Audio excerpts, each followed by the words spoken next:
കഴിഞ്ഞ ദിവസം അങ്ങയുടെ പഴയതല്ല കലാരംഗത്തെ സഹപ്രവർത്തകനെതിരെ നടത്തിയ പ്രതികരണത്തിൽ ഈ സോഷ്യൽ മീഡിയയിൽ വലിയ തരത്തിലുള്ള വ്യക്തിപരമായ അറ്റാക്ക് ഉണ്ടാകുന്നുണ്ട്. ഈ എഴുതുന്നവർ മനസ്സിലാക്കാത്തത് ഈ വ്യക്തിപരമായ അറ്റാക്ക് ഇവൻ ജനിക്കുന്നുമ്പേ ഞാൻ കേട്ടോണ്ടിരുന്നത്. എഴുതുന്നവൻ ജനിക്കുന്നതിന് മുമ്പേ ഞാൻ കേട്ടോണ്ടി. എനിക്കെന്തുവാ എന്റെ വ്യക്തിപരമായിട്ടൊന്നുമില്ല. ഞാൻ ആരാന്ന് എൻ്റെ നാട്ടുകാർക്ക് അറിയാം, ഞാൻ ആരാന്ന് നിങ്ങൾക്കും അറിയാം. ഞാൻ ഈ ഷോ കാണിക്കുന്ന ആളൊന്നല്ല. പിന്നെ എഴുതുന്നവൻ അറിയാത്തതുകൊണ്ട് എഴുതുന്നില്ല. അവൻ ഇതൊക്കെ ഇതിനേക്കാളും വലിയ തീ കൂടെ നടന്നിട്ട് വന്ന ആളാണ് ഞാനെന്നുള്ളത് അവൻ മനസ്സിലായിട്ടില്ല. ഇതൊക്കെ എഴുതുന്നതിന് ചിലവൊന്നുമില്ലല്ലോ. ആധികാരികത ഉള്ളവരൊന്നും അല്ലല്ലോ എഴുതുന്നത്. 1-ാം തീയതി ശമ്പളം കൊടുക്കുന്നതിൻ്റെ താഴെ എഴുതി വെച്ചിരിക്കുകയാണ്. എല്ലാ മാസവും 1-ാം തീയതി ഉണ്ടെന്ന് ഓർക്കണം. അത് അവൻ്റെ അസുഖം എന്ന് പറയുന്നത് മാറുന്ന രോഗമല്ല, അത് ചികിത്സിച്ചാൽ മാറുന്ന രോഗമല്ല.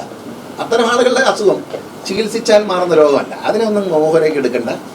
നമ്മൾ സത്യസന്ധനായി പ്രവർത്തിക്കുക, സത്യസന്ധനായി ജീവിക്കുക. രാഷ്ട്രീയത്തിൽ അത്രയുള്ളൂ, ജനങ്ങൾക്ക് അതേ വേണ്ടു. പിന്നെ വ്യക്തിഹത്യ ആർക്കും ആരെയും ചെയ്യാവുന്നൊരു കാലത്താണ് ജീവിക്കുന്നത്. അതിൻ്റെയൊക്കെ പ്രാധാന്യം പോയി. പണ്ട് വ്യക്തിഹത്യ ചെയ്തതിൻ്റെ പേര് ആത്മഹത്യ ചെയ്ത ആൾക്കാരുണ്ട്, പാവങ്ങൾ. അപ്പോൾ അതുപോലെ ആൾ മൈൻഡ് ചെയ്യുന്നില്ല. രാഷ്ട്രീയത്തിലെ പൊതുരംഗത്ത് നിൽക്കുമ്പോൾ അത് പുരുഷനാണെങ്കിലും സ്ത്രീയാണെങ്കിലും ഇതുപോലുള്ള ചില രോഗികളുടെ അധിക്ഷേപത്തിന് ഇരയാവും. പിന്നെ സത്യം പറയാതിരിക്കാൻ പറ്റും. തൊപ്പിയുണ്ടെന്ന് സമ്മതിച്ചല്ലോ, അത് മതി. ഞാൻ തൊപ്പിയുണ്ടെന്നേ പറഞ്ഞുള്ളൂ. തൊപ്പിയുണ്ടെന്ന് സമ്മതിച്ചു.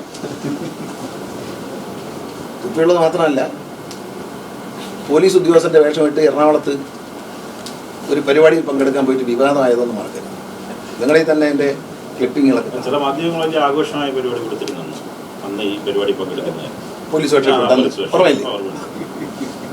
അത് ആ ക്ലിപ്പിങ്സ് ഒക്കെ കാണും. അത് ഇല്ലീഗലാ, അത് ഇല്ലീഗലാ. അത്രയുള്ളൂ. ഞാനൊരു തൊപ്പി ഉണ്ടെന്ന് പറഞ്ഞതിനിപ്പം അത്ര വലിയ പ്രശ്നമൊന്നുമില്ല. തൊപ്പി ഉണ്ടായിരുന്നു എന്ന് സമ്മതിക്കപ്പെട്ടു. ആ തൊപ്പി ആരോ പാവങ്ങൾ കൊടുത്തു. എന്തിനാ ഈ തൊപ്പി വയ്യാത്ത കുഞ്ഞിന് തൊപ്പി എന്തിനാ? അത് തൊപ്പി വെച്ച് ഒരാളൊരു അല്പത്തരം കാണിച്ചു എന്ന് പറയുമ്പോൾ ആ തൊപ്പി അവിടെ കൊടുത്തു. ആ തൊപ്പി ലേലത്തിൽ വെച്ചു. ലേലത്തിൽ വെച്ച് കിട്ടിയ പൈസയ്ക്ക് ഒരാൾക്ക് ചികിത്സയ്ക്ക് കൊടുത്തു. എന്നാൽ ലേലത്തിൽ വയ്ക്കുന്നത് പണ്ട് നമ്മൾ പറയും, സിനിമയിൽ നമ്മളെ സിൽക്ക് സ്മിത ഉള്ള കാലത്ത് ആ ഒരു കഥ കേട്ടിട്ടുണ്ട്. സത്യകള്ളം എന്ന് പറഞ്ഞില്ല. ഒരു ആപ്പിൾ അവർ കടിച്ചു. ആ കടിച്ച ആപ്പിൾ ലേലത്തിന് വെച്ച് വലിയ തുകയ്ക്ക് പോയി തമിഴ്നാട്ടിൽ നിന്ന് പറഞ്ഞു. അതുപോലെ ഇതും ലേലത്തിൽ വയ്ക്കാനുണ്ട്. ഇച്ചിരി ഇമ്പാക്ട് ഉണ്ടാക്കാൻ ഇനി ഉണ്ടെങ്കിലും ആ തൊപ്പി വന്നാൽ നമുക്ക് ലേലത്തിൽ വയ്ക്കാം. പിന്നെ നാരായണ എന്ന് പറഞ്ഞിട്ട് ഞാൻ ചിരിച്ചു പോയി. രാഷ്ട്രീയത്തിൽ പല സമരങ്ങളൊക്കെ ഉണ്ട്. പത്തനാപുരത്ത് എൻ്റെ വീട്ടിലേക്ക് ഇന്നൊരു ജാഥ വെച്ചിട്ടുണ്ട്.